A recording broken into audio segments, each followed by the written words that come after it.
Hello my lovely people, welcome back to our channel life with Pranamika. So నేనైతే ఈరోజు మరో మంచి ఇంట్రెస్టింగ్ స్టోరీతో అయితే మేము ముందుకు వచ్చేసాను. సో అంతకన్నా ముందు మీకు ఆ శివయ్య మీద నమ్మకం ఉంటే, ఆ శివయ్య బ్లాస్టింగ్స్ కావాలంటే నా ఛానల్ అయితే సబ్స్క్రైబ్ చేసుకొని లైక్ చేయండి, షేర్ చేయండి. సో ఎందుకు నేను శివయ్యని ఎత్తానంటే శివయ్యకి రిలేటెడ్ సంబంధించింది చెప్తున్నా. సో అందుకే శివయ్య రిలేటెడ్ సంబంధించినప్పుడు మరి ఆయన బ్లెస్సింగ్స్ కావాలంటే నా ఛానల్ సబ్స్క్రైబ్ చేసుకోవాలి కదా. మరి నా ఛానల్ చెప్తున్నా కదా, ఒక లైక్, ఒక షేర్, ఒక సబ్స్క్రైబ్ అయిపోయాయి. సో ఏమిటనుకుంటున్నారా, శివయ్యకి రిలేటెడ్ మనకి ఇందులో తెల్లవారుజామున లేచి దీపదానాలు చేస్తాము, అన్నీ చేస్తాము, దేవాలయ దర్శనం చేస్తాము. అండ్ దీంట్లో ఇంకోటి మెయిన్ పార్ట్ ఏంటంటే కార్తీక పురాణం. సో ఈ కార్తీక పురాణం మనం వినినా కానీ, ఎవరైనా చెప్తుంటే విన్నా కానీ చాలా ప్రతిఫలం ఉండిద్ది, చదువుతున్నా ప్రతిఫలం ఉండిద్ది. సో దీని యొక్క యూజెస్ అంటే చాలా ఉన్నాయి. 30 అధ్యాయాలు, నెల మొత్తం ఇవి ఏ రోజు ఆ రోజు ఉంటాయి. సో ఈ రోజు అయితే వచ్చేసి సోమవార వ్రత మహిమ. ఈ సోమవార వ్రత మహిమ వలన కుక్క కైలాసం అందింది, కైలాసంకి వెళ్ళిపోయింది. సో అసలు స్టోరీ ఏంటి అనేది లోపలికి వెళ్ళి చూసేద్దాం మనం. సో నేనైతే ఈ కార్తీక పురాణం నా 5th క్లాస్ ఆ 6th క్లాస్ నుంచి చదువుతున్నాను. అండ్ నేను మా ఇంట్లో వినిపిస్తాను అండ్ మా మమ్మీకి వినిపిస్తాను. సో ఇలాగా మీకు కూడా మన ఫ్యామిలీ, మీరు కూడా నా ఫ్యామిలీ మెంబర్స్ కదా, మీకు వినిపించేద్దామని వీడియోస్ అయితే ఇస్తున్నాను. డైలీ అయితే 2 వీడియోస్ అయితే అప్లోడ్ చేద్దామని ట్రై చేస్తున్నా. ఈ వీడియో మాత్రం ఈ కార్తీక పురాణం అనేది 30 days వచ్చేసిద్దండి. సో దీన్ని అయితే మిస్ చేయను. అండ్ డైలీ యూస్ఫుల్ అయ్యే వీడియోస్నేమో డే బై డే ఆర్ లేదా డైలీ పెట్టేస్తాను. సో తప్పకుండా వాచ్ చేయండి. ఆఫ్టర్నూన్ 1:30కి ఒక వీడియో వస్తుంది, నైట్ 8 o'clockకి ఇంకో వీడియో వస్తుంది. సో కంపల్సరీగా వాచ్ చేసేయండి. వీడియోస్ అయితే చాలా అంటే చాలా యూస్ఫుల్గా ఉంటాయి మీకు.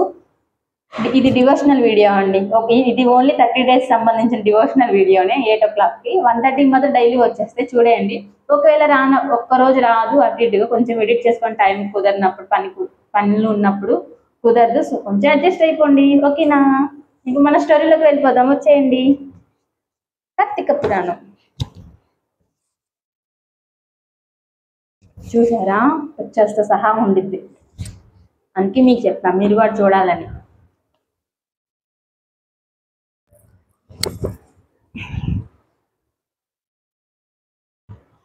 కార్తీక పురాణం 2వ అధ్యాయం ఏంటో తెలుసా? సోమవార వ్రత మహిమ. ఈ సోమవార వ్రత మహిమ ఎక్కడున్న 2వ అధ్యాయం తెలియజేయాలనుకుంటున్నా కదా. సో అదేంటో తెలియజేస్తాను.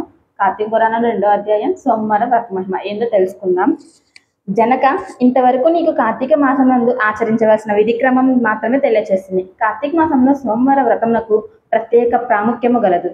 కాన సోమవార వ్రత విధానము దాని మహిమ గురించి వివరిస్తుందో సావధానుడిపై ఆలకించుము.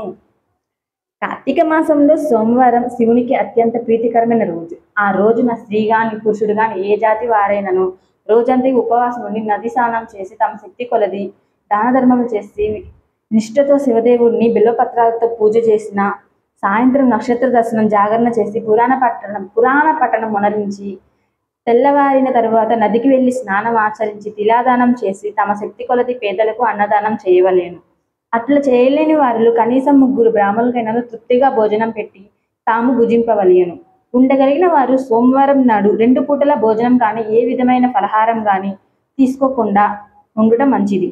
ఇట్లు కార్తీక మాసమందు వచ్చే సోమవారం వ్రతములు చేసిన ఎడల పరమేశ్వరుడికి కైలాస ప్రాప్తి కలిగించి శివసన్నిధికి చేర్చుతాడంట.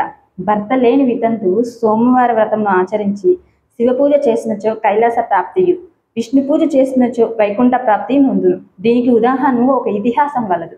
దాన్ని మీకు నేను తెలియజేస్తాను, శ్రద్ధగా వినేసేయండి.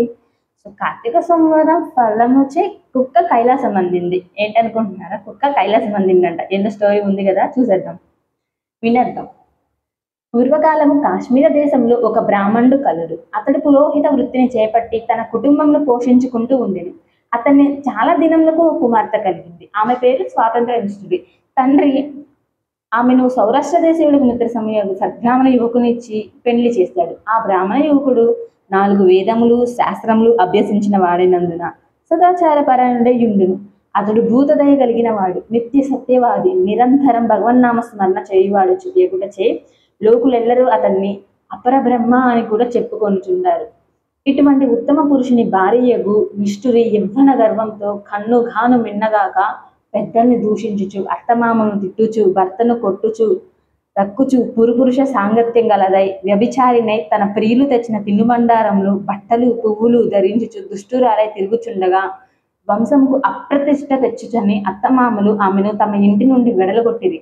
కానీ శాంత స్వరూపుడగు ఆమె భర్త మాత్రం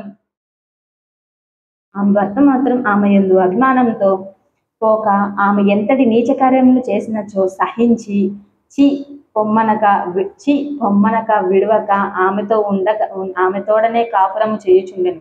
కానీ చుట్టుపక్కల వారు ఆ నిష్ఠురి గయ్యాలితనం కేవగించుకొని ఆమెకు కర్కస అని ఎగతాళి పేరు పెట్టుటచే అది మొదలందరూ దాన్ని కర్కస అని పిలుస్తూ ఉండేవారు.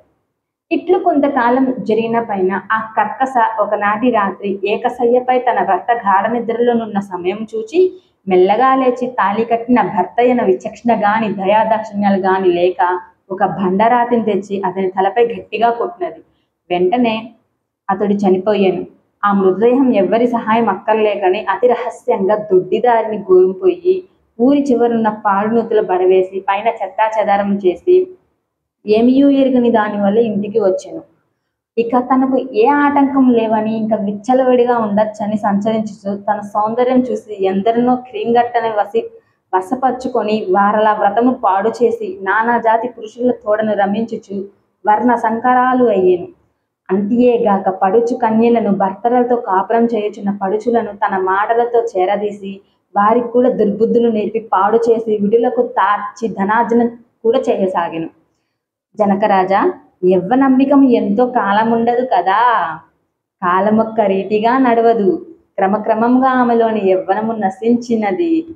శరీరమందు మేహ వ్రణములు బయలుదేరినవి. ఆ వ్రణముల నుండి చీము రక్తము రసిక కారుట ప్రారంభమయ్యేను.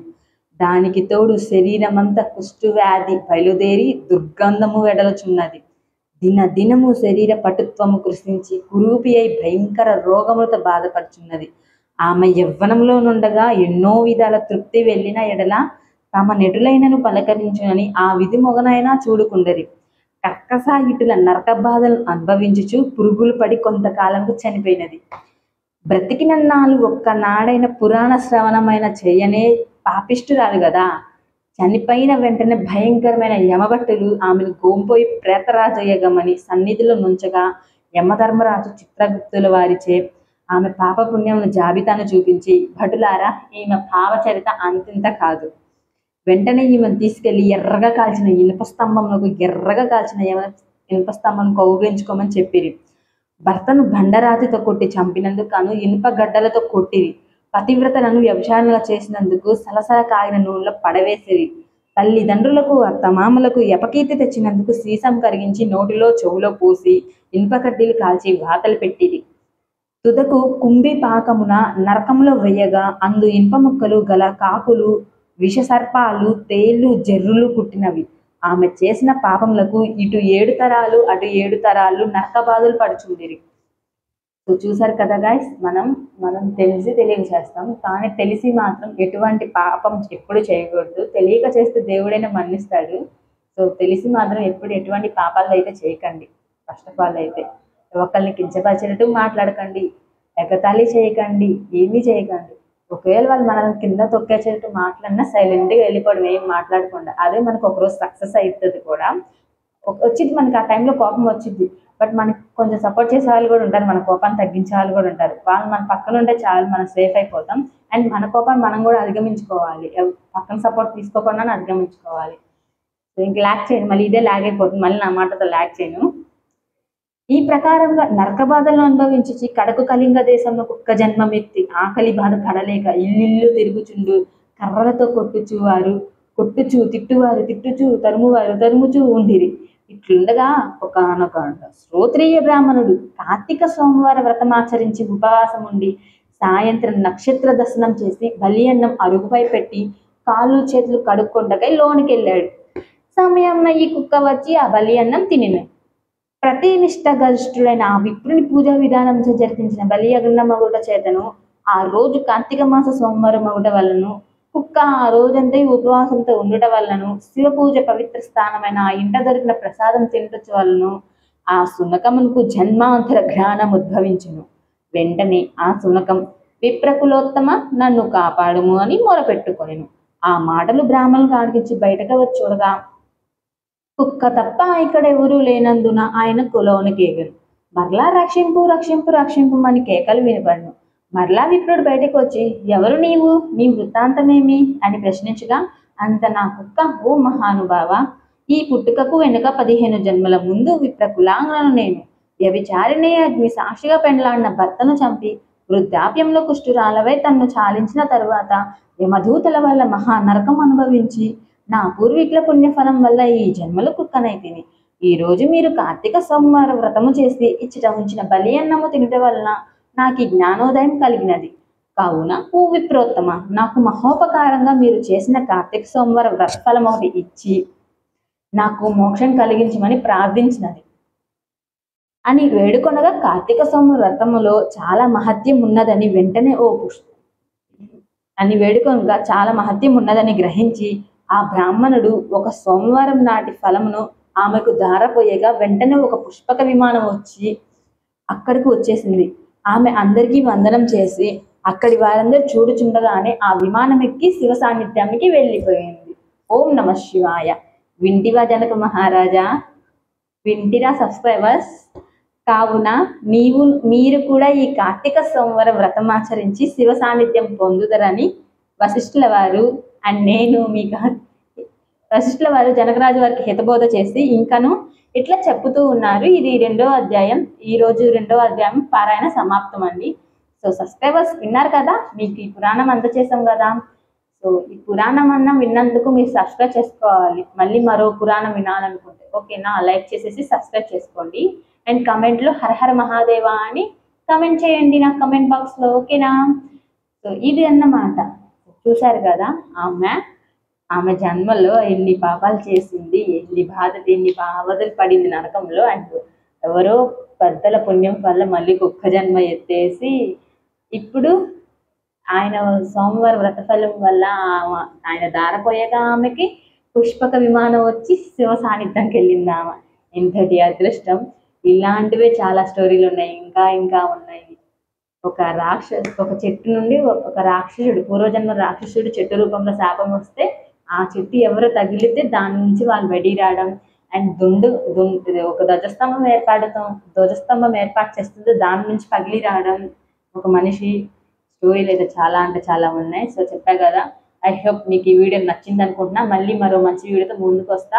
మీకు నెక్స్ట్ పురాణం కావాలనుకుంటే సబ్స్క్రైబ్ చేయడం మాత్రం మర్చిపోకండి. Love you all. మళ్ళీ మరో మంచి వీడియో ముందుకు వస్తా. అంతవరకు టేక్ కేర్, బాయ్.